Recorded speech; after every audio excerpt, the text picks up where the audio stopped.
Voilà qui me donne de l'énergie pour me lancer. Ma première offre, ce n'est pas un film de guerre, mais c'est plutôt un film de genre avec une intrigue carrément simple. Une guerre civile a lieu au Mozambique et les civils risquent leur vie en prenant le seul train qui doit affronter plusieurs sabotages. Vous savez que le train, c'est avant tout une valeur sociale. Donc, à l'intérieur de ce film, les scènes de guerre sont entrecoupées ou entreposées avec des moments sociaux, chaleureux, donc on réalise le côté très humain aussi des personnages. C'est un train qui est une sorte d'espace d'espoir qui doit affronter ou franchir la cruauté. Le film montre beaucoup plus les conséquences traumatisantes de la guerre que sa cruauté et qui doit rester de toute façon insoutenable. Alors c'est 93 minutes réalisées au Mozambique, au Portugal et en France. Ce sont des sensations, angoisse, espoir surtout pour la fin. Et voici les images pour vous.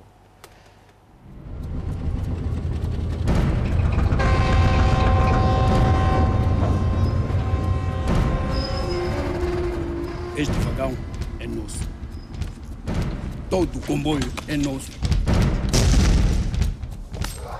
Soldados são como crianças. Crianças violentas.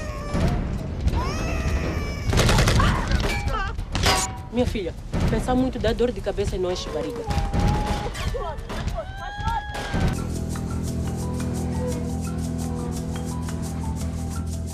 Antigamente diziam que o povo era água e o militar era o peixe. A água secou. O povo está contra o inimigo, mas também está contra nós que deveríamos defender o povo.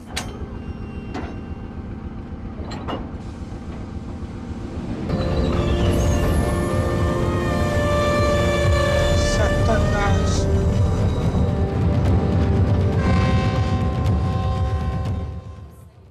Voilà. Le film s'intitule Le train de sel et de sucre parce qu'en fait le train était le seul espoir pour les populations locales d'échanger des sacs de sel contre des sacs de sucre. Voilà, c'est important de présenter ce genre de film parce que ça nous rappelle l'exigence, le devoir de maintenir notre continent en paix. Et comme disait mon tonton, celui qui oublie son passé est condamné à le revivre. Voilà. Big up, salutations au tonton de Jean-Michel. Tonton Job. Voilà, il a été réalisé par un cinéaste brésilien, Licinho Azevedo. Je voudrais aussi vous proposer en secondo une référence cinématographique qui est pour ce mercredi. C'est un documentaire de 52 minutes qui nous conduit un peu sur les traces de nos aïeux. Alors le titre c'est Citoyen Bois d'Ébène de Franck Salin, qui est un réalisateur guadeloupéen né à Bordeaux en France. Eh bien d'abord, il faut noter un fait, c'est que les Antillais font très rarement la démarche de retour vers l'Afrique. Sur les traces de leurs aïeux. Très très rarement. Et lui, il est antillais, il est docteur de formation, docteur au jour le jour. Il a organisé en 98 pour commémorer les 180, je pense que c'était 150 ans d'esclavage plutôt, une marche qui a rassemblé plus de 40 000 personnes avec son organisation. Et il a accepté de faire le voyage du retour vers la terre de ses ancêtres, c'est-à-dire des Antilles, en Afrique, précisément au Bénin, parce que quand il était jeune, à 5 ans, son père lui disait que ses aïeux sont d'origine béninoise, précisément M. Georges dit Boriki. Et le réalisateur de ce film a réussi à nous montrer toute l'intrigue, tout le voyage et ses sensations, ses émotions, jusqu'à ce qu'il y ait les retrouvailles entre M. Emmanuel Gordien et sa famille.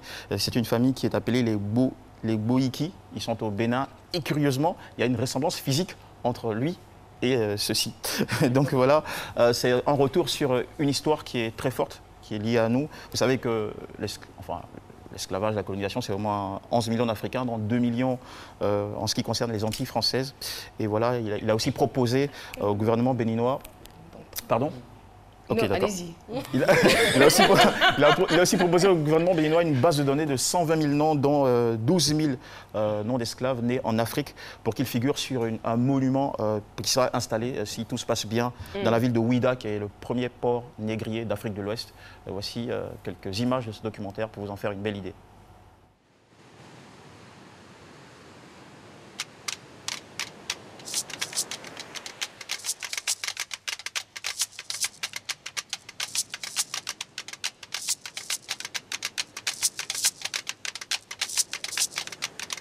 Les enfants les plus valides ont été arrachés au continent noir pour alimenter commerce triangulaire. Les enfants les plus valides ont été arrachés au continent noir pour alimenter commerce triangulaire. Les enfants les plus valides. Emmanuel Gordien est un militant de la mémoire. Depuis 20 ans, il restitue aux Antillais l'histoire et les noms oubliés de leurs aïeux esclaves. Cette réhabilitation est accompagnée d'une action citoyenne.